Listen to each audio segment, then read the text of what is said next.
Greetings, mighty companions, and welcome back to Transforming Relationships Through a Course in Miracles with the Quinns. And Holy Spirit and all of our mighty companions All here right now. that are either joining us here live or checking in when you can. That's right. Whenever you do, it's going to be the perfect time and you'll be at the perfect place for where you need to hear what Holy Spirit, our comforter and our guide, has for us tonight. Indeed, indeed. And before class, we did our random number generator prayer, and what it came up with in the Course in Miracles is chapter 30, section 7. And I'm not sure what that is in the blue covered edition. Yeah, we forgot to. So we sure did. I could grab the book right. That's okay. I can find it right here. Okay. I can find it right here very fast. So while I'm looking for this, then why don't you tell them what it is that we do on Tuesday evenings? Well, Tuesday evenings, we call it Transforming Relationships Through A Course in Miracles. And the reason we've called it that for all this time now that we've been doing these classes, we've just recently switched to Tuesday, but the theme is still the same, and that is in our relationships, how can we apply what the Course is telling us? Because what we're going to hear even in this curriculum of reading this evening is that without our brothers and sisters, in other words, without our relationships, we can't discover the real world. You know, many of us were brought up to hear that one day there's going to be heaven on earth, that the old earth will pass away and there'll be a new earth. And we can experience that now, but we're going to do it through our relationships.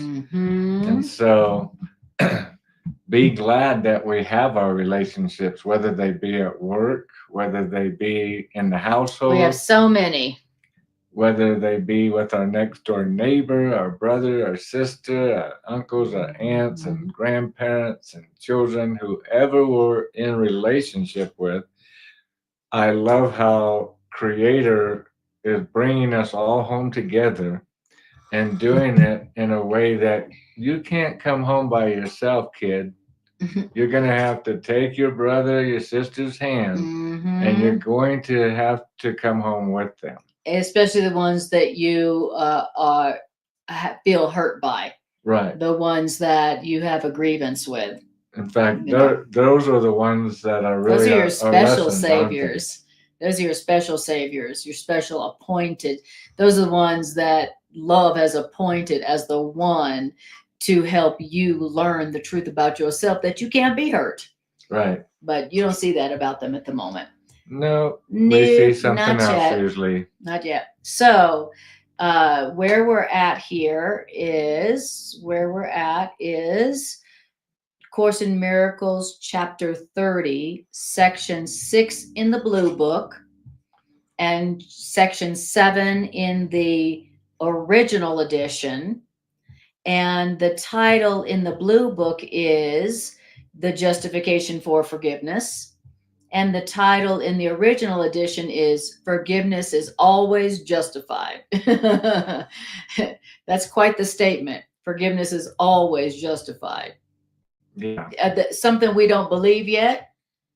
Yeah. By the way. Yeah, we have lots. That's why we still have. We have lots of yes buts on that one. That's why we still have unforgiveness problems. You know, problems that come from not forgiving those whom you think have done something unforgivable, right? Right. Whatever that is, you know. So I still have problems because I still think some of my grievances with others can't be forgiven. Right. I've decided that some of them can't be. I've decided that some grievances even God cannot answer. They're so big and they're so real.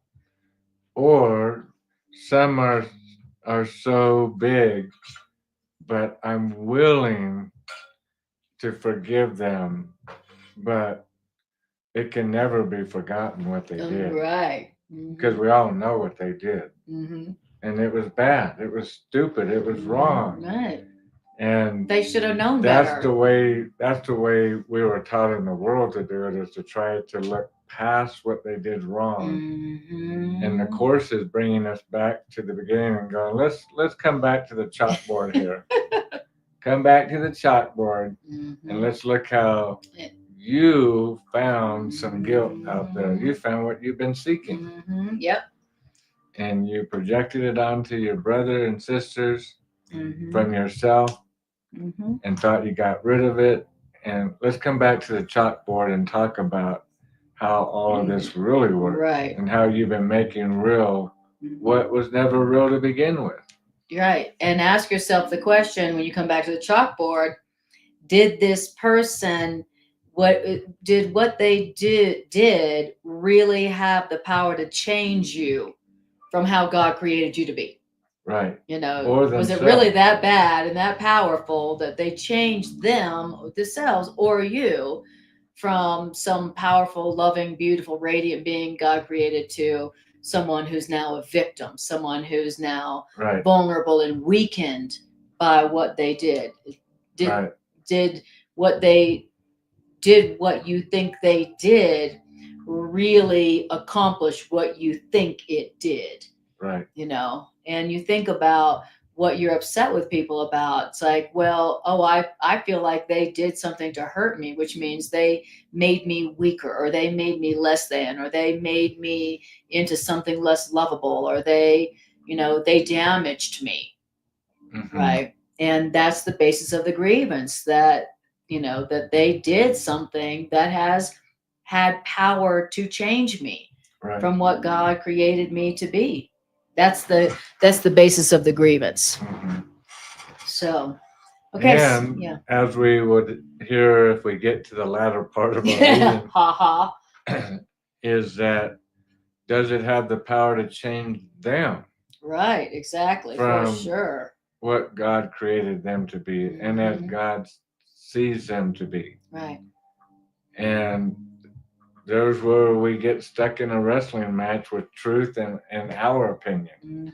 Is, well, yeah, it did change them. I mean, they're an now idiot they're stupid for having done that. Now they're an idiot. Now they're guilty. God created an idiot? Right. No, God didn't create an idiot. They just turned into one. When they did that thing to me. Yeah, you know that thing that hurt they me. did to me, that made me vulnerable. Or now I get triggered with anger every time it happens. Now I have to go to therapy, and now every time I start a new relationship, I have to make sure that this new person doesn't do to me what that other person did to me. Yeah, because you know what they did. You know what they did. They hurt me. I used to be powerful and happy, and then what they did was so much more powerful than the way God created me to be. It is kind of ironic that we would consider this notion that God, the perfect creator, God, the all-powerful creator, all-powerful. Yep. There's nothing more powerful than God. There's nothing more knowing. There's no more greater understanding or knowledge than God. And God is not limited in ability. Right. And of all of that, knowledge, wisdom, and abilities, God birthed forth a child, you and I, and made us so vulnerable, so unprotected, so we can get harmed, so weakened, so weak, so weakened, so needy, so guilty, so wanting, that's what God would have given? No. And that's the beauty of the real world, is once we start stepping out of the world that we create ourselves to be in, this dream fantasy land, then we can experience literally an experience of, hey, oh, wow, I'm not as nearly as vulnerable as I thought I was. and experiencing more and more of, God wants us to be joyful and happy, and God gave us the tools to be joyful and happy. Yeah. And nothing that anybody has ever done to us in our perception has the power to change that. Right. Nothing. But all of our grievances are based on the delusion that somebody can do something to us, or somebody has done something to us that has changed us from how God created us to be: perfect, Mm-hmm. guiltless, loving, and lovable. And for me, that's where the Course in Miracles title comes into play. When you have a grievance that you're just certain that other person made you vulnerable, or they had harmed you or hurt you, or did whatever negative thing that we put on them that they did, and you have that perception or that understanding transformed completely to the opposite direction, to where you're actually literally not pretending, but literally with pure gratitude thankful for that situation. Now you went exactly from oh, like, you hurt me. It's like the old prophets talked about, trading your ashes for joy. Yes. And our ashes are the way we perceived and saw the situation. And God's like, you haven't become vulnerable over that. That was, and God has the understanding for what that was. Yes. Even though we can't see a blessing. Yeah. A gift. That was a blessing. So many times what we think, what we're feeling angry about was such a blessing in disguise that we couldn't see at the moment, and then later you go, man, if that person had not done blah blah blah blah blah, I wouldn't be here with you right now. Right. I wouldn't be having the life I have right now. So did that person really hurt you, or was that person helping you and you just didn't recognize it? Right. But yet you wasted all this peace and abundance and joy on a grievance for something that was really a blessing, And so, we don't want to hold a grievance for something that never really happened. And what really never happened was that nothing they did really changed us. And what they did, whatever it was for our own best interest. It was helpful somehow. Yeah. Everything is working out for good. That's right. And that's why forgiveness is always justified. Right.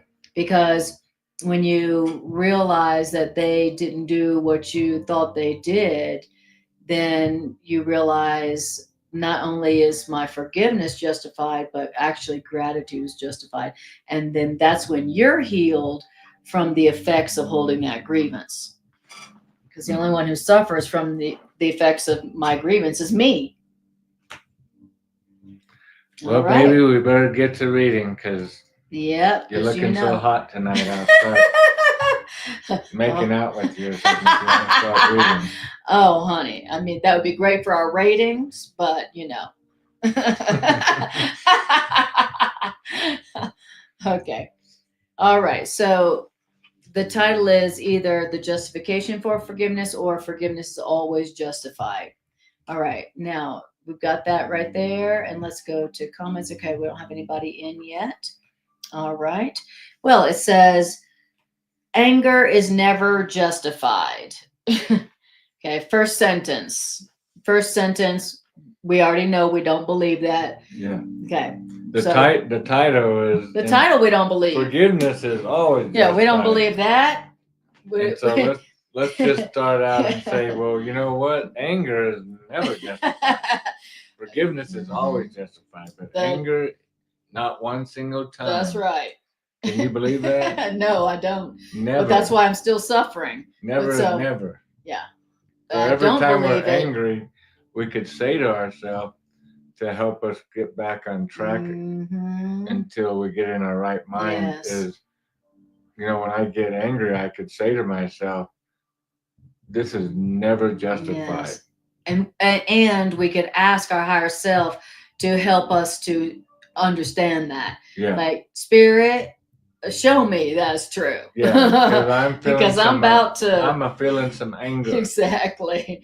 I do not believe right now that forgiveness is always justified. And so I'm tempted to hold a grievance, which is only going to poison me and my peace and my body. Right. So help me to see that anger is always justified right here, right now. So it says, anger is never justified. And here's another thing that we don't believe: attack has no foundation. If anger is never justified, then attack has no foundation. And understanding, accepting that anger is never justified and attack has no foundation, that is your escape from fear. That's where your escape from fear begins. Mm. And that's where your escape from fear will be made complete. When you accept anger is never justified and attack has no real foundation. Whew. Wow. Okay. And if I don't believe that, which I don't, as evidenced by my continuing suffering, then I need to ask for help. I need to ask my higher self to show me that my anger is not justified and attack has no foundation here before I go and attack, and hold some grievances and make myself more sick and broke and unhappy and alone because of my grievance. Now, when you accept that anger is never justified and attack has no foundation, here the real world, the world you say you want, will be given you in exchange for your dreams of terror, because it is on this idea that anger is never justified and attack has no foundation that forgiveness rests, and forgiveness is but natural. Now, you are not asked to offer pardon where attack is due and would be justified, because this would mean that you're forgiving a sin by overlooking what is really there. But that's not pardon, because you forgiving a sin that's really there, that would assume that by responding in a way which is not justified, like forgiveness, then your forgiveness will become the answer to attack which has been made.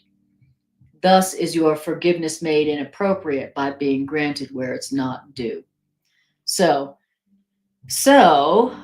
Yeah, the world's teaching is, if you're gonna forgive somebody, do it by overlooking what's not even really there, and because we're making it real by thinking that there's still something wrong there. Right, and so that's the world's teaching is they did do something.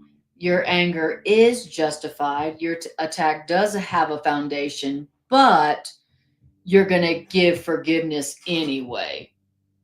That's the world's forgiveness. Okay. Right. But true forgiveness, the only kind of forgiveness that is your escape from fear, your forgiveness, your correct perception of their so-called sin, that's your release from fear. But true forgiveness doesn't go, well, you did something that does justify my anger and my attack, but I'm gonna overlook that, even though I know you did that. Right. That's worldly forgiveness. And we heard here, and that's not real pardon. That's not real pardon, and exactly. We think it's, well, so I'm supposed to release that other person. I'm supposed to pardon that other person. Exactly. And where we've lost sight of what's really going on here is Spirit's trying to get me, Greg, to get me pardoned. And And I'm not wanting to Oh. pardon me because I'm not willing to pardon my brother and sister. I'm finding all evidences, all types of reason to keep them in chains, to keep them in bondage, to keep them in, well, you know what you did, but I'm like Anna said a bunch of times before, because I'm the greater of the two of us, I'm gonna forgive you. What you did, and but I'm not gonna forget. Yeah. And where the Course in Miracles curriculum way differs than the curriculum of most spiritual religious systems. Spiritual religious teachings and the likes, is that a lot of other teachings will come out and tell you well, love the sinner but not the sin. In other words, they're keeping the sin real. Hating the sin. Yeah, forgive the sinner, but hate the sin. Love the sinner, but hate the sin. That's worldly forgiveness right there. Because as we just heard here, that's not pardon. That's not real forgiveness. And it's not pardoning your brother and sister, pardoning yourself. Right. You're still not giving yourself pardon because you're still making sin real. Exactly. And what is sin but guilt? And what is guilt but perceiving it in the other as something wrong? Yes, exactly. That can't be corrected, you know. So worldly sin, worldly forgiveness is not real forgiveness. It's fake forgiveness. Course in Miracles even calls it forgiveness to destroy. You know, where I acknowledge that you did sin. Okay. What you did really does justify my anger and attack, but and before we forgive, I'm gonna pretend. Let's talk about it so that you understand what you did, so you don't do it again, and I don't have to forgive you all over again. And let's confirm that you don't really deserve my forgiveness, and also my anger is justified. You know, so once we confirm that, then because I'm the more spiritual of the two, then I'll say, well, I'll overlook that, but I won't forget that. That's worldly forgiveness, which isn't really forgiveness. And that kind of forgiving of other people for what they did do to me that they don't deserve my forgiveness for, but I'm doing it anyway. That is a type of pseudo fake forgiveness that doesn't release me at all. Right. And remember, like you were saying, the goal here is not to forgive them, to release them from guilt. The goal here is for you to forgive yourself. And you need to be released. Let's not forget that how did the ego belief system create its system? But only on laws of reality. And the laws of reality is as I give, I receive. Or you could say, as I give, I keep. And if I'm going to give guilt and condemnation to Anna and, make her a sinner, make her wrong. Even though you think it's justified. I don't realize what I'm literally doing. I'm playing right into the hands of the ego agenda, which is to make myself a sinner, make myself guilty, make myself condemned, because everything I give, I receive. I cannot escape that law. And that's why the ego belief system is always out on the prowl, looking for the wrong, because it needs to survive. It needs to keep the wrong going in me. And it can only keep it going in me going when I project it out and I give it. So I give guilt, I give condemnation, I give you're a sinner, you did something wrong. And now I don't realize that every one of those scoops, I just ate myself. I did it to myself. I did something wrong now. I did, and it keeps me in bondage. That's right. And the beauty is we have each other. That's right. the same principle can be reversed. I can use that same principle. I'm going to need the help and guiding assistance of a higher loving You self sure are. to do it initially for quite a while. Yeah. But it's not justified. It's not justified that I stay in bondage. Yes. That's not justified that Right. you stay in bondage. And so before I give that, I need to realize, oh, I'm doing it to myself again. I'm giving it to this is what I'm giving me. This is what I'm receiving. Right. And even though we sit there and grit our teeth and go, but they did do but that. They did that do thing it. They I did. have witnesses. They yeah, did that. Look at the text messages. Yes. Oh my gosh. Like on this look one, at the pictures. Like on this short clip I see all the time, this guy comes up to couples and goes, how long have you been together? And we would say 7 years. And he goes, you guys pretty dedicated? And they're both like, yes. Oh, and totally. They're like kissing each other on the cheek. And goes, so there's no concerns. You mind if we test this relationship? And then he takes the phone and he has something that quickly test it to see any kind of it's an AI thing that looks like if they're doing any flirting app whatsoever, any dating app, flirting app, and it checks them all instantly. Oh my god! And you'd be amazed how many people where they go, "Is this you talking to this other person?" And when you is this see a picture that, of your butt? Yeah. Who are you sending that to?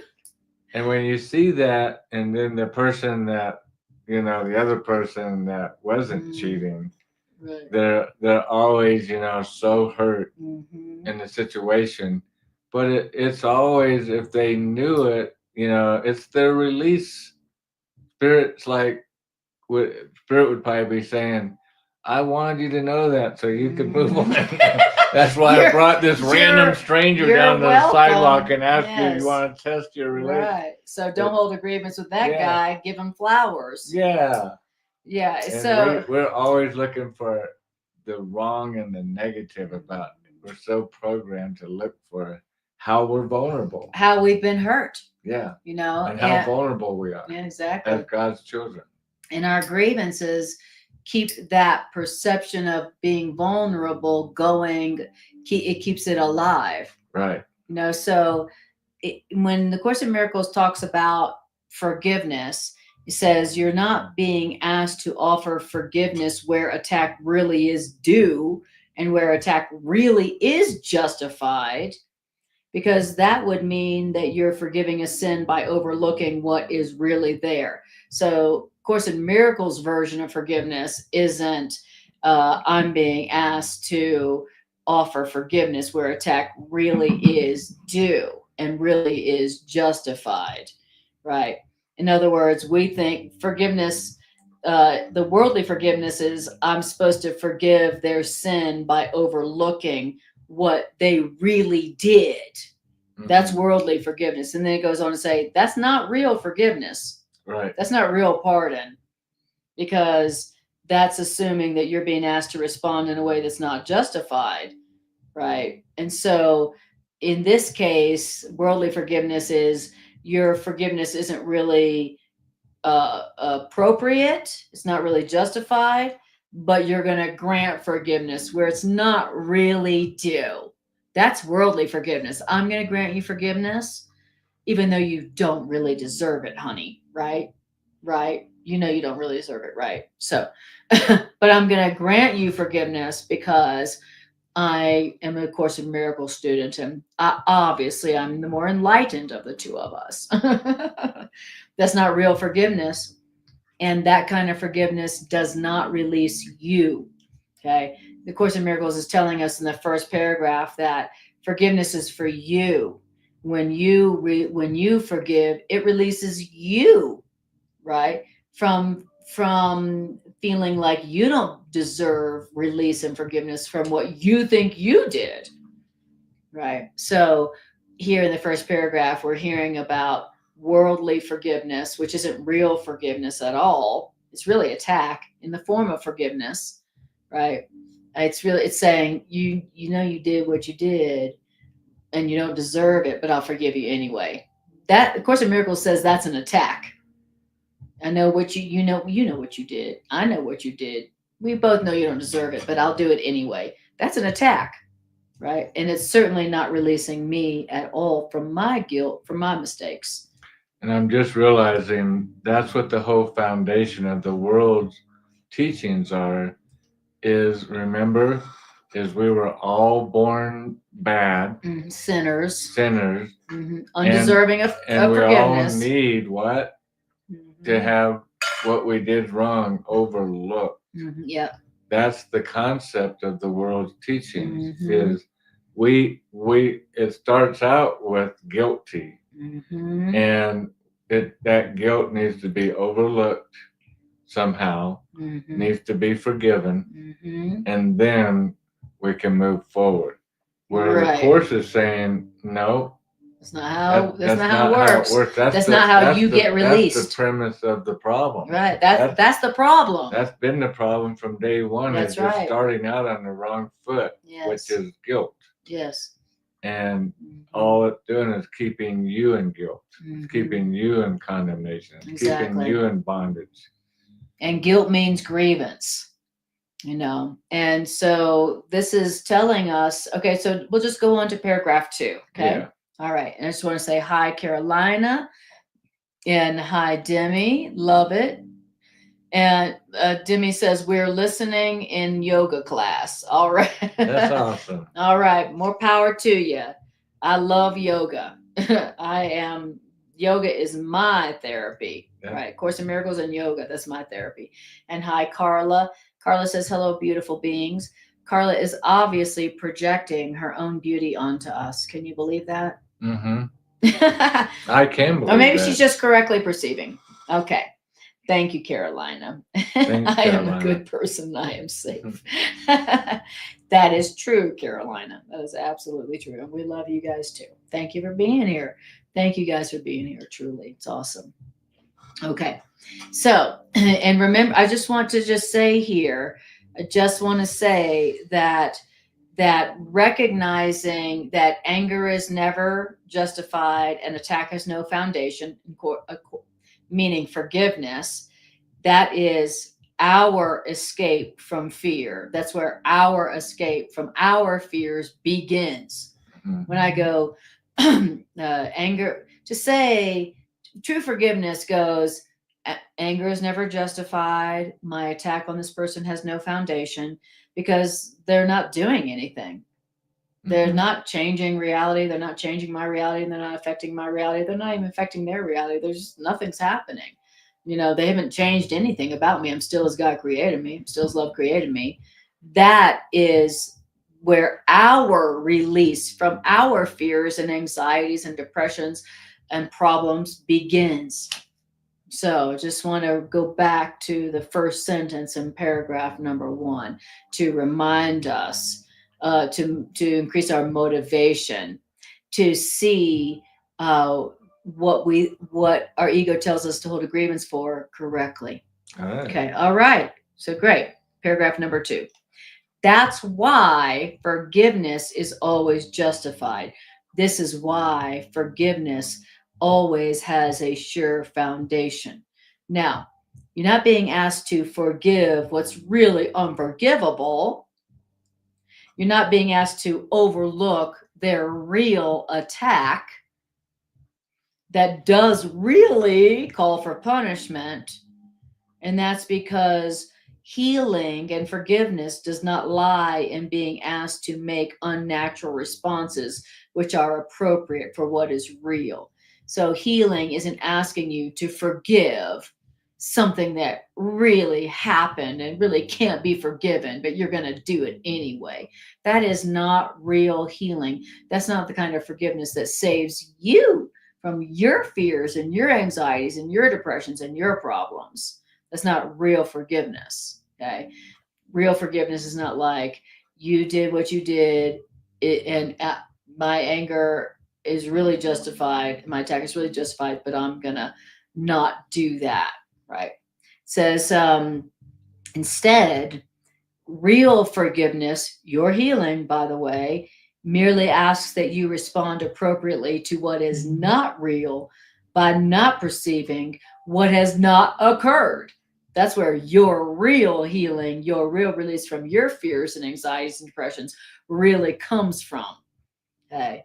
It's like, so, and then it says, if forgiveness of this person was unjustified, if what they did really made your forgiveness unjustified, then you would really be being asked to sacrifice your rights to attack and to be angry when you return forgiveness for attack. But the truth is that when it comes to the kind of forgiveness that releases you from your fears and your problems and your anxieties and your depressions and your sicknesses, says in real forgiveness that releases you, you are merely asked to see forgiveness as the natural reaction to distress which rests on error and thus calls for help. So, real forgiveness that heals you and releases you from your fears and your anxieties and your depressions and your problems, that is you seeing for your forgiveness of them as your natural reaction to their distress, which is resting on their error and which is really calling for help. That's real forgiveness that releases you, by the way, is you go, real forgiveness goes, real forgiveness is just a natural reaction to to another person's obvious distress, which is resting on their mistaken and their call for help. That's what real forgiveness is. It's a natural reaction to their distress that's based on their error, which means their call for help. And also, I'm hearing here that as a natural reaction, it just says to distress. Right. What is the distress is when I'm perceiving that you're making an error. I'm the one now in distress. Mm-hmm. How many times where two people walk in a room and one of them's perceiving that the other's made an error, and the one that supposedly did the error is totally unaware Mm-hmm. of what's going on. Mm-hmm. They don't understand that other person's, already condemning them and thinking that they did something wrong, and they're like, what do I do? Mm-hmm. But the one in distress is the one that's giving out the condemnation. If I'm angry that I perceive you did something wrong, I'm the one in distress. And they are too. Right. The person they could be. The person who I feel hurt by, mm-hmm. The truth is, it's not that they were sitting there plotting to hurt me. I mean, honestly, rarely, if ever, the person who I think hurt me is somebody who was in distress because they were in error about who they are in reality, and they were calling for love. I'm angry because I think they hurt me. But the truth is that they were distressed. They were calling for help. But when I see that they were distressed and calling for help, now I'm not like, you hurt me intentionally, right? So the basis of real forgiveness is that person wasn't trying to hurt me. That person was in distress, and that person was calling for help. And so my forgiveness is now just a natural reaction to what they did. I love it. Carolina says, none of it happened. Exactly. None of it didn't happen. Like my grievance and my hurt is like, they hurt me. Okay. And then forgiveness realizes that that's not what happened. They didn't hurt you. They were in distress. They were calling for help. And I perceived the situation wrong. And so I'm in distress. Now Right. I'm calling for help. That's what's really going That's on. what's really going on. Yeah, Is my perception is out of whack. exactly. They were in distress and calling for help, and so am I. That's what's really going on. And Carolina says, when we hold on to grievances, we imprison ourselves. Exactly. And hi, Mary. Lovely to see you, dear. All right. Okay. So true forgiveness is just a natural reaction to distress, which rests on error. They are just distressed. They're in error about who and what they are, and they're calling for help. And so my forgiveness is just a natural reaction. That's correct. That's real forgiveness. In other words, that in that regard, forgiveness is the only sane response. When someone's in distress because they've been in error and they're calling for help, then your forgiveness is the only sane response. If somebody's in distress and calling for help, then forgiveness is the only sane response. Okay? But if you see that no, they're not just in distress and calling for help, then you won't see forgiveness as the only sane response, right? And seeing, forgiving them, realizing that they were in distress because they were in error and they're calling for help, and forgiving them as your response to that, that is the only thing that keeps your rights from being sacrificed. Seeing what they did as an error from based on their distress, they're calling for help. That is the only kind of forgiveness that keeps your rights from being sacrificed. And what are your rights? To have your error seen as a call for love also. That's my right. But I will not believe I have that right to have my error seen as just a call for love and worthy of forgiveness if I don't see that in another person.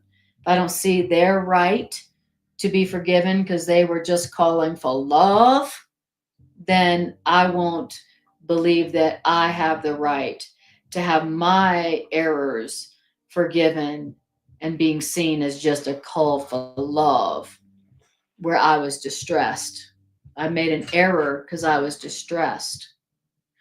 I made an error when I was distressed. And so I want to see that my error that I made when I was distressed deserves forgiveness. I want that right, for myself, but that means I won't have to give it. All right. Carolina says, yes. Okay. And then Carolina also says, they have the right to be seen as they are, and so do I. Exactly. So I have the right to have the errors that I have made, that I made based on my distress. I deserve to have those errors be forgiven. But I won't know that until when other people have made errors because they were in distress, because they're calling for love, that they deserve forgiveness for that error that they made in distress. But so real forgiveness is that. Real forgiveness is this person was in distress, so they made an error. They were calling for help. And they weren't doing it intentionally because they're evil and they deserve forgiveness. That perception, that correct perception, enables my rights to forgiveness of my errors is preserved. All right. Okay. And then Carolina says, real forgiveness is realizing you are me. That's right. And that we're the same. I'm making errors out of my distress. I'm calling for help that way and making errors, and so are they. All right, paragraph 3. This understanding is the only change that lets the real world rise to take the place of dreams of terror. Fear cannot arise unless attack is justified. And if attack had a real foundation, pardon could have no foundation. If attack has a real foundation, then forgiveness can have no foundation. So they would have to, their error, supposedly, that we're calling an error, would have to be real for it to have a foundation. Fear can't arise unless attack is justified, and if attack had a real foundation, pardon would have none. And if they hadn't done anything wrong, then there's no foundation that what they done is standing on for me to attack. My attack has no justification. It would be justified if they had done something wrong. Exactly. And by my understanding that, that is the only change that lets the real world rise to take the place of dreams of terror in my mind. Wow. So when I understand that they haven't done anything that even deserves pardon because they were just calling for love, then that is what enables the real world to rise in my mind to take the place of dreams of terror in my mind. Wow. So seeing forgiveness as justified is what allows the real world to rise in my mind and take the place of dreams of terror in my mind. Only when I see forgiveness of them as justified, because they were just calling for love, because they were making an error, and so they were in distress. Okay. It says, fear cannot arise unless attack is justified. It's a rhyme. Fear cannot arise unless attack is justified. Fear cannot arise unless attack had a real foundation. And if attack has a real foundation, then guess what? Pardon, forgiveness can have no real foundation. Wow. Now, says, the real world is achieved when you perceive the basis of forgiveness is quite real, which means fully justified. Whoo-wee. So my grievance that is telling me that my forgiveness is not justified for this person is keeping the real world from me. Wow. The reason you can't see all comments, Mary, is because some comments are coming in on YouTube and some on Facebook. You're on Facebook. Thank you. And thank you. So some of the comments we read are from a different live feed that's going on. Thank you. I thank you for it. I did not know that's why, because Mary was telling me that, and I was like, I don't know why that's happening. So I'm so glad that you understood. You can see, like, she's F for Facebook, yes, and you can see exactly. like Carolina's on YouTube. That's right. That's right. Thank you for that explanation. Mary and I were talking about that earlier, and I was like, I don't know why you can't see any of the other comments. So thank you. All right. I was about to have a grievance with StreamYard because Mary couldn't see everybody's comments. Yeah, that's like, for example, Mary, if the thought had come into your mind that, well, people must be blocking me for some reason so that I can't see their comments, whatever that might be, that's, if that was perhaps anything that might have been going on.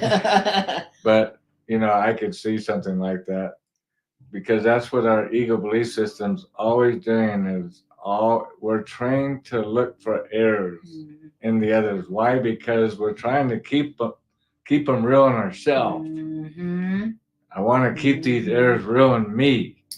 So to do that, I have to perceive them in another. As real, which means unforgivable. And which also means now attack is justified. That's right. Anger and attack is justified. And what's attack? Now it's justified. I give you some guilt, maybe a little dab of condemnation, maybe a little twerking of some, correction.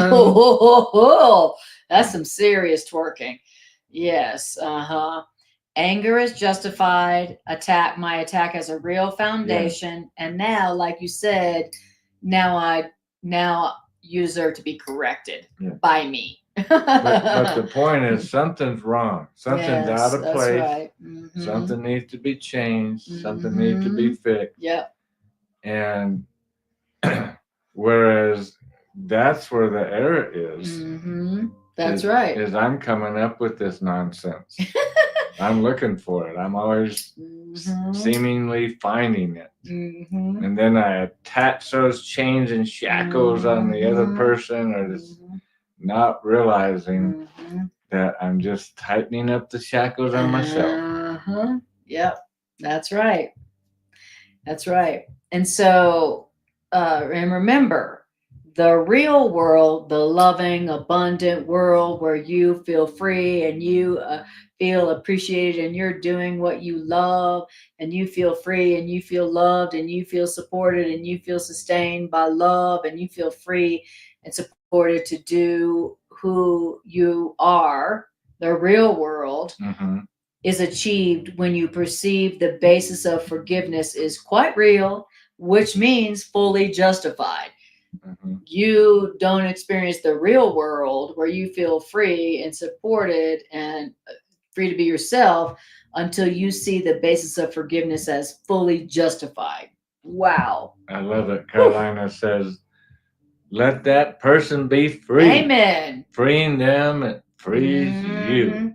Seeing them as worthy of forgiveness, because whatever they did was an error that they made based on their distress when they were calling for help. That's forgiveness. And the Course is always telling us that we don't believe that we deserve release. Forgiveness for our errors, our mistakes. We don't believe that we deserve it. And the proof of it is because we're not giving it in others. Exactly. And until we fully give it in others, which we'll hear later, there's no order of difficulty. That's right. In that. There's nothing that can't be forgiven. As I jokingly say lately, to all the Bidens and the Trumps, it doesn't matter exactly who we've been holding the grievances with. It's unforgivable. It's like look over at that person who we've been struggling with, who we believe can't be forgiven, and say to myself, is release justified for me? Because I'm using that person like a little 2-bit guilt imprisonment whore to keep me enchained and bondage. Yep. Why am I doing that to myself? I think it's so fun to keep putting I'm so right. The chains and shackles on these other people. Exactly. Not just the one political person. I have a whole arena. A whole list, honey. Got a whole circus of these people. and our spiritual loving guide is going, I think you deserve some release and freedom. Yes, exactly. But I would love for you to see that your errors deserve forgiveness. And so you're going to need to see that their errors that they made based on distress are worthy of forgiveness. So, and you can only experience the real world if you if you some lemon. I know there's the ego going, I'm going to kill you. I'm going to choke you to death on live TV. Yeah. Ego does not want us to say these words. Luckily, the algorithms do not really understand A Course in Miracles, so we can say anything. Teaching A Course in Miracles and the algorithms don't really respond. They don't really know what we're saying. Thank you, God. It's so beautiful. All right. So it says forgiveness is the only sane response. You know why? Because forgiveness is the only response that keeps your rights to forgiveness of your errors from being sacrificed. Wow. Your rights, which are the right to be innocent, To be forgiven for the your right errors. to be free. Yeah, exactly. To not be like held down and persecuted and punished for your errors. That's your right. You deserve correction for your errors that is loving. That is not a punishment. You deserve to have your errors corrected without punishment. Without punishment. That's what you deserve. You deserve to have all your errors that you made based on distress when you were calling for love. You deserve to have all those errors corrected lovingly. That's your right as a child of God. But you will never know that and experience that until that's the way you see the other people's errors that they made when they were in distress and calling for help. That's your right. But you won't know you have that right until you offer that right to others. All right. Beautiful. Carolina says, I am eternally innocent. Yes, you are. That's a correct perception. You are eternally deserving of only loving correction for whatever errors you made when you were distressed. Because that's what I want. Truly, I've made so many errors when I was distressed. Truly, when I was distressed, when I was feeling afraid, when I was feeling guilty, when I was feeling ashamed, when I was feeling unworthy, I made so many errors. Meaning I did so many unloving things.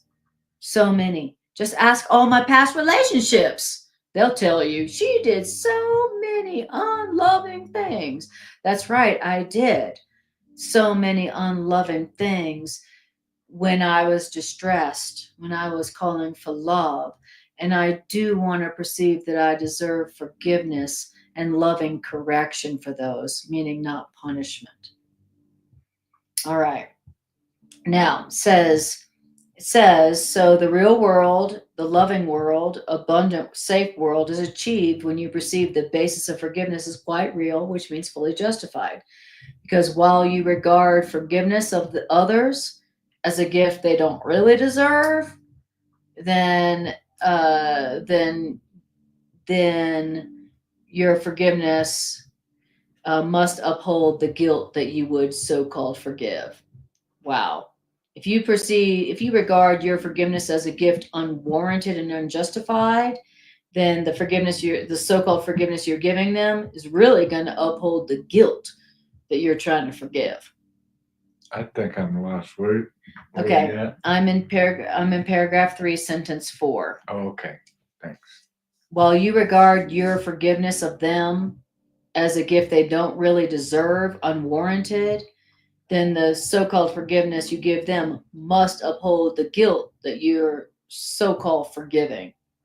In other words, what that really means is unjustified forgiveness that you're giving. I'm giving you forgiveness, but it's not unjustified. Unjustified forgiveness really is attack. If you're giving them forgiveness that you don't believe they really justify, then you're really attacking them. Isn't that a deep concept? If you're forgiving them for something you don't really feel justifies your forgiveness, you're really attacking them. Wow. And unjustified forgiveness is all the world can ever give. That's all the world ever gives. I'm going to give you forgiveness even though you don't justify it, even though it's not justified. I'm going to forgive you because I'm a good Christian. I'm a good Jew. I'm a good Muslim. I'm a good whatever. That kind of unjustified forgiveness, that's really an attack. That's not real forgiveness. I'm going to forgive you even though you don't deserve it, honey. That's really an attack. It says the worldly forgiveness, meaning fake forgiveness, pardons so-called sinners sometimes, but worldly forgiveness remains aware that those people have sinned and that they don't really deserve the forgiveness that you're giving. That's worldly forgiveness. That's how the world forgives. That's religious, worldly forgiveness. I'm going to give you forgiveness because I'm the better of the two, but you know, and I know you don't really deserve it. That's unjustified forgiveness. It says that's not real forgiveness. That's worldly forgiveness, which isn't real forgiveness, which is really an attack. And in other words, that's false forgiveness. False forgiveness is what the world employs. Why? To keep the sense of sin alive. So the world does fake, false forgiveness. Why? Not to forgive and correct errors based on distress, but to keep the sense of sin alive. So the world is like, oh, I'm forgiving. I'm such a good person. I'm so holy. I'm forgiving. I'm forgiving. But really, no, you're not really forgiving. You're keeping the sense of guilt alive. That's worldly forgiveness, which is fake forgiveness, which doesn't release you from the suffering that you are experiencing because you don't believe you deserve a loving correction for your errors that you made when you were distressed. All right. I love it. So Carolina says, Abrahamic beliefs are an attack on God. Well, just tell it like it is, Carolina. And she says, someone's coming to save me. LOL. I think that's what he's trying to say. All right. Okay. So everybody take a breath. Talking about real forgiveness versus fake forgiveness. We're talking about your real release versus your fake release. Okay. Now it says paragraph 4. This is the false forgiveness which the world employs to keep the sense of sin alive. And recognizing that God is fair, it seems impossible that God's pardon could be real. Thus is the fear of God the sure result of seeing forgiveness as unmerited.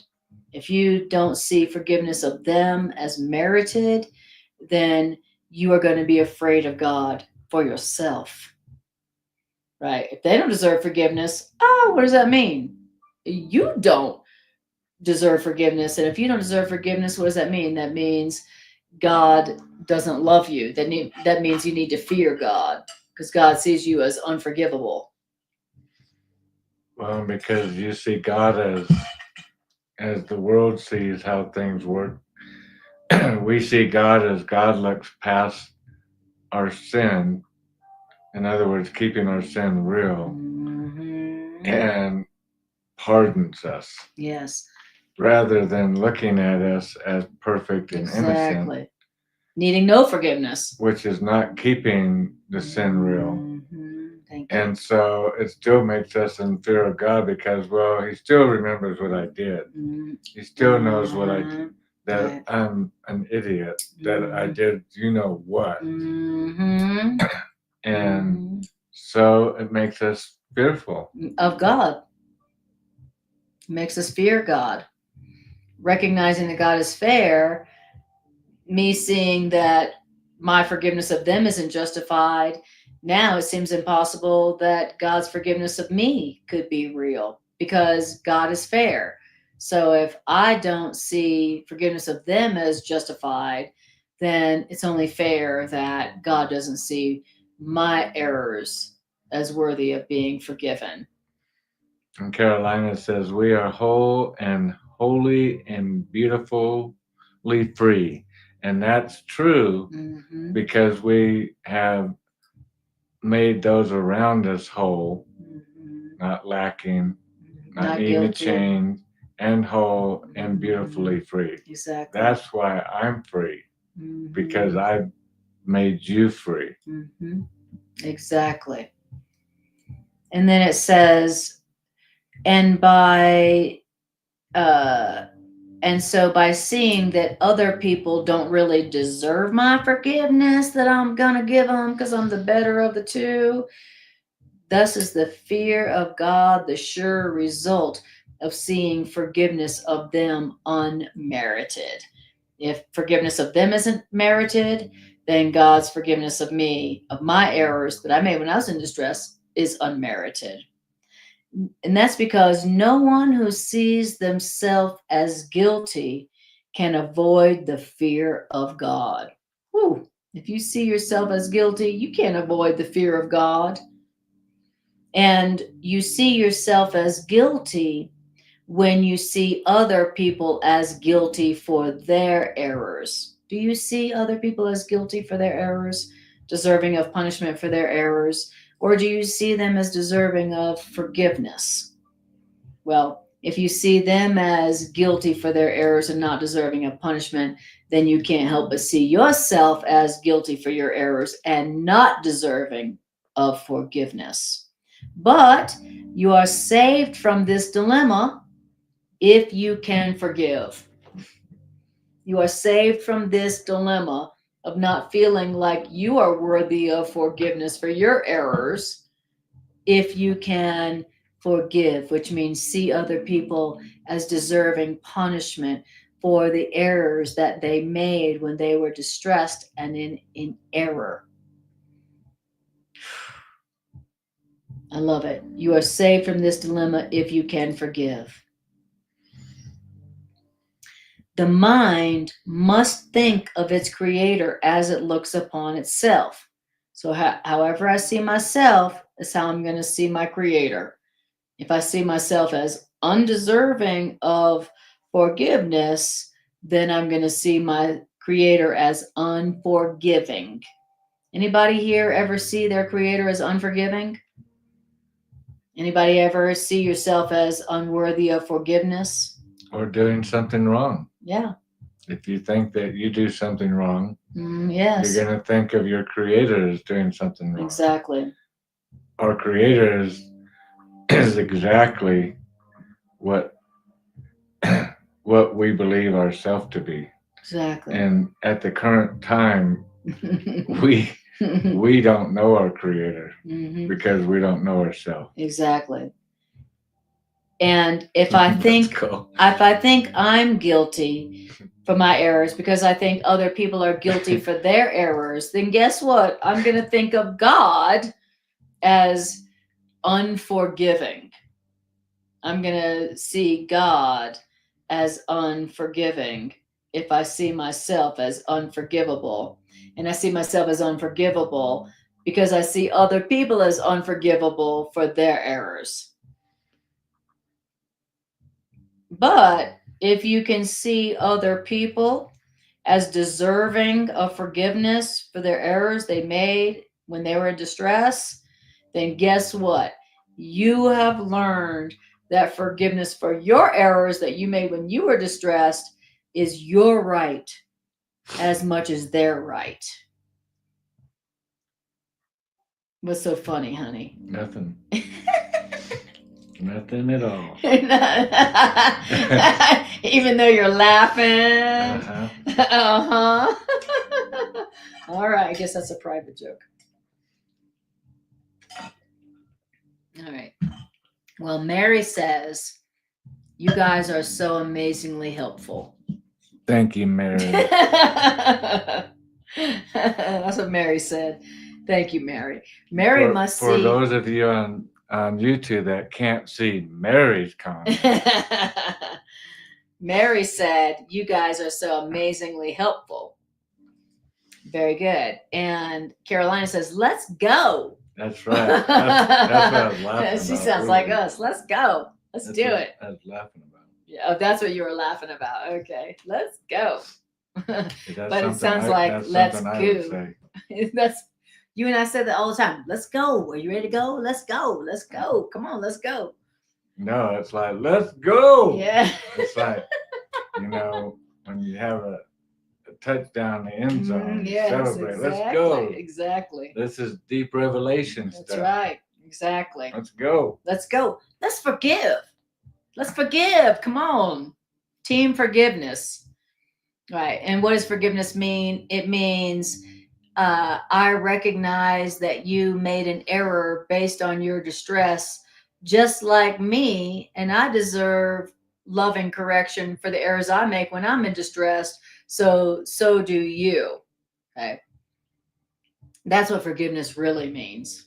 Not even though you did something that's really unforgivable, that really does justify my attacking of you, I'm going to forgive you because I'm the better of the two. That's worldly forgiveness. That is forgiveness that does not release you at all and actually makes you feel like you don't deserve the forgiveness for your errors.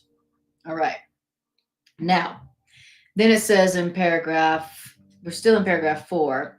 It says, nor will you think that God intends for you a fearful judgment which your brother does not merit. If they don't merit a fearful judgment, then guess what? Neither do you. Because it is the truth that you can deserve neither more nor less than they do. What do they deserve? Well, what does it say? It says it's the truth that you can deserve neither more nor less than you think they do. You can deserve in your mind neither less nor more than what you think they deserve. So what do you think they deserve? What do you think they deserve? Do you think they deserve forgiveness?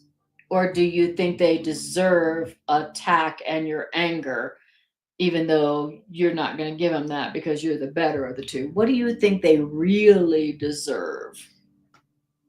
That's the question, because you cannot deserve either more nor less than what you think they really deserve. That's deep. What do you think this person deserves for the error they made when they were distressed and calling for love?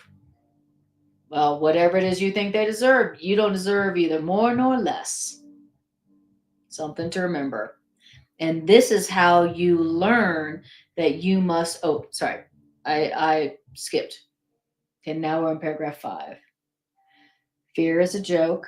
Ha ha ha. Very good. Carolina says, let's forgive. Let's forgive because we are one. Fear is a joke. Fear is nothing. Exactly. And so are the errors that you think that justify your anger at others. And same with yours. All right. You guys ready to go to paragraph 5? Yes, let's go. Let's go. Let's go. Let's go to paragraph 5. That's the question. Am I ready? All right. I'm ready. Okay. Paragraph 5. Forgiveness recognized as merited will heal you. That's because forgiveness recognized as deserved gives the miracle its strength to overlook your errors. And this is how you learn that you must be forgiven too. As you recognize that forgiveness is deserved for them, then this is how you learn that you deserve forgiveness as well. There can be no appearance or grievance or error that cannot be overlooked. There cannot be any grievance, any error that cannot be forgiven. Because if there was some error that could not be forgiven, then it would be necessary first that there be some sin which stands beyond forgiveness. And if there was some sin that stands beyond forgiveness, then there would be an error that is more than a mistake, which means there would be an error that is a special form of error which remains unchangeable, eternal, and beyond correction or escape, if there is some error that cannot be forgiven. If there is some error that cannot be forgiven, then there would be one mistake which had the power to undo creation, which means to make a world which could replace creation and destroy the will of God. If there is one error that cannot be forgiven. If there is one error that cannot be forgiven, if this were possible, then there could be some error, some appearance, which could withstand the miracle, which means not be healed by it.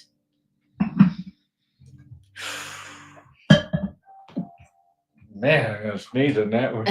You go like, I sneeze at that one. That lemon is. I did that. I think the last class we had it. You had No, I put. too much lemon. No, I put cinnamon. Oh, cinnamon. This one I put a big like glass of lemon in the sparkling water. Mm-hmm. Yep. But it is true. The good thing is I didn't make an error. That can't be forgiven. That's right. That's the good news. That's the truth of the matter. That is the truth of the matter. All right. Whew. Wow. Okay. You guys are cooking with grease. Mary says, you both are full of joy and humor. I love it. Thank you, Mary. Right. Thank you. We're trying to see the humor in our grievances. We're trying to see how our grievances are a big joke that we forgot to laugh at, that we're playing on ourselves. All right. And then Carolina says, I don't wish to error. All right. Joy and humor. Amen. We got to laugh at. Remember how we got into this mess. Remember how we got into this mess is that a tiny mad idea, tiny insane idea crossed our mind that we forgot to laugh at. That the child of God was guilty. Yes, exactly. That there could be some error that love could not correct. Okay, that was the tiny mad idea that we forgot to laugh at. That then became a serious idea. Okay. Now we're on paragraph 6. Man, we're cooking with grease. How are we doing on time? Okay, great. Got about 15 more minutes. Paragraph 6 says, there is no surer proof that idolatry is what you wish than a belief that there are some forms of sickness or grievances or problems that forgiveness cannot cure. I'm going to say that again because that's so good. There's no surer proof that idolatry is what you wish than a belief that there are some grievances, some forms of sickness and joylessness that forgiveness cannot cure. Wow. My belief that there's some forms of sickness that forgiveness cannot cure is my belief. Is my idolatry. That's what idolatry is. My belief, what I worship, the idols I worship, is my belief that there's some form of grievances or sickness that forgiveness cannot cure. Wow. That's my idolatry. That's my wishful thinking. My wishful thinking, my idolatry, is that there's some form of grievances, some form of hurt, some form of problem that cannot be cured by forgiveness. Whew.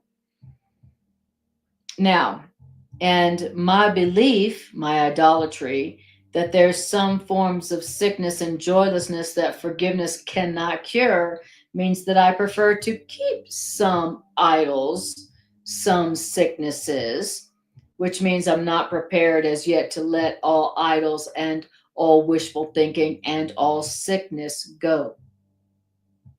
And thus we think that some grievances are real and not appearances at all. Do not be deceived about the meaning of a fixed belief that some appearances, some grievances are harder to look past than others. I'll say it again. Don't be deceived about the meaning of your fixed belief that some grievances are harder to look past than others. Your belief that some grievances are harder to forgive and look past than others always means that you think that forgiveness must be limited, which means you have set a goal of partial forgiveness and a limited escape from guilt for yourself. That's what that means when you think that there's some grievances that cannot be cured by forgiveness. Wow. And what can that mean except what can that be except a false forgiveness of yourself and a false forgiveness of everyone who seems apart from you? Whew. Yeah, like Carolina said earlier, Exactly. we're all one. We're all the same. And like all Carolina also says, all of our grievances are the same, and forgiveness is total. Exactly. My belief that there are some grievances, some problems, and some sicknesses that cannot be cured by forgiveness, that is just my desire to keep. That is my desire that I only have a limited escape from my own guilt, from my own errors, from my own escapes. I'm wishing for only a limited partial escape from my own errors. I only want a partial, limited forgiveness from my own errors, is why I believe that there are some grievances that cannot be forgiven. And that's why I believe that there are some sicknesses that cannot be cured by forgiveness. Because I believe I deserve only a limited forgiveness, a limited escape from sickness and problems. Wow. All right. So I'll take a breath. I know. Demi says, wow, that some idolatry has wasted much time in my life. Let's go. And let's go. Thank you. Greg and I say that all the time. Let's go. Let's go. Forgiveness. Forgiveness is the key. Forgiveness is the way. Forgiveness is the only cure for your own errors, your own problems, your own sickness that you made when you were distressed, when you were calling for love, calling for help. Forgiveness. And what is forgiveness? It's not, well, I forgive you for what you really did, even though you don't deserve it. Forgiveness is you made an error that can always be cured by forgiveness. You've made an error that can be corrected by love. That's what forgiveness means. And you deserve correction by love for your errors. What you did was an error, just an error that can be corrected by love. That's forgiveness. And that's the only thing that enables you to accept that you deserve loving forgiveness for your errors. All right. Okay. So that was paragraph. Now we're on paragraph 7. We're done time. One to go. Yes, we got. This is our last paragraph. Are you ready? Are you ready? Are you ready? Let's go. Let's go, Greg. Come on. All right, paragraph 7, last paragraph. It must be true that the miracle can heal all forms of sicknesses, all grievances, or the miracle cannot heal anything at all. Well, either the truth can heal all errors, all sicknesses, or the miracle, the truth cannot heal any errors or any sicknesses. The miracle's purpose cannot be to judge which forms of sickness are real and which sicknesses are true.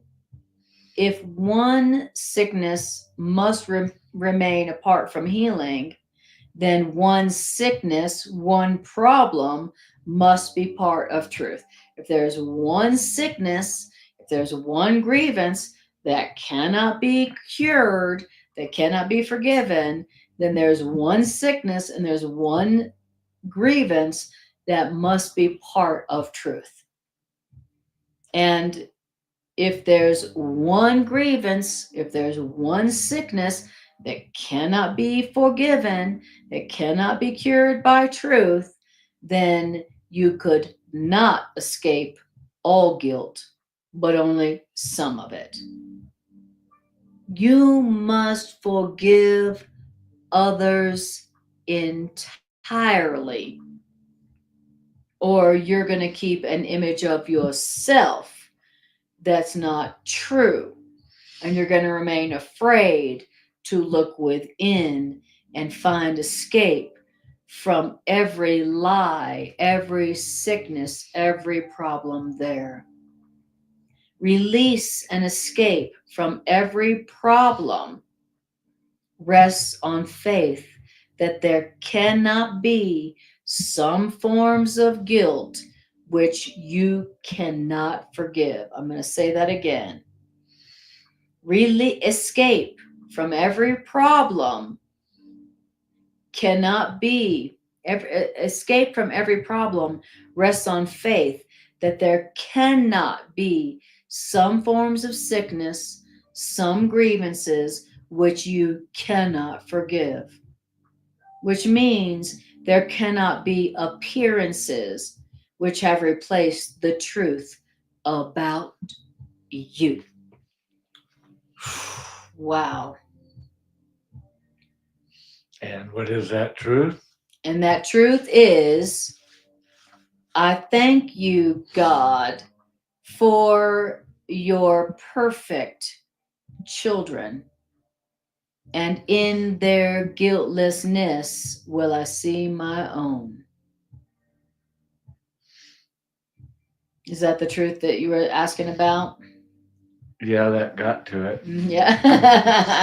That God's child in sentence 5 of 8, God's child is perfect. Mm-hmm. Or this, I love this sentence so much when we were reading it before the class. God's child is perfect. Mm-hmm. And why is God's child perfect? Because if God's child wasn't perfect, then God's child couldn't be God's child, because God is perfect. That's right. And what it said earlier is the way we see ourselves is the way we see God. If we see God this way, if we see ourselves this way, or another this way, then we see God that way. That's right. And God's child is perfect. Mm-hmm. Or God's child couldn't be God's child. That's right. Nor will you know if you think that God's child merits escape from does guilt not in all merit forms escape and all of its consequences. Mm-hmm. If I think that Anna's perfect, if I remember that, then I would know that she merits all escape from any problems. Yeah, guilt in all its forms and all its consequences. Because she's perfect. Yeah. And so there is no way to think of other people except this way if you want to know the truth about yourself. And what way is that? There's no way to think of others but this if you want to know the truth about yourself. And it's this. I thank you, Father, for your perfect child, your perfect creation. And in their perfection, in their guiltlessness, will I see my own. You can see that's where our roadblock is. Until we can see the perfection in another, we will not, we'll have a roadblock in front of our eyes, our perception, our understanding to be able to see ourselves as perfect. Exactly. Until we see them as guiltless, until we see them as meriting the escape from their guilt and all the consequences of their guilt, then we'll never see that we deserve escape from our guilt and all the consequences of our guilt, which is just our errors that we made based on our distress. There you go. All right. All right, you guys. Unfortunately, we're out of time for you readaholics like us. But there's always another time. That's right. There's always next Tuesday. And there's always, I thought 7 was the end, but I forgot it actually goes to 9. But as we always encourage you, take a few moments after you turn this broadcast off and just read on to the end of that section. And accept what it's saying to you about what you deserve. Thank you guys for joining this healing circle. Thank you for liking, sharing, and subscribing. Thank you for being here. Thank you for, if you're watching this on Facebook, sharing this on your live feed so that we can join on these ideas and strengthen these ideas, and as we send them out into the world. This is what the world needs. And you are the light of the world. And thank you for being the light of the world. We appreciate you guys. And we will see you next time we see you. Love you guys.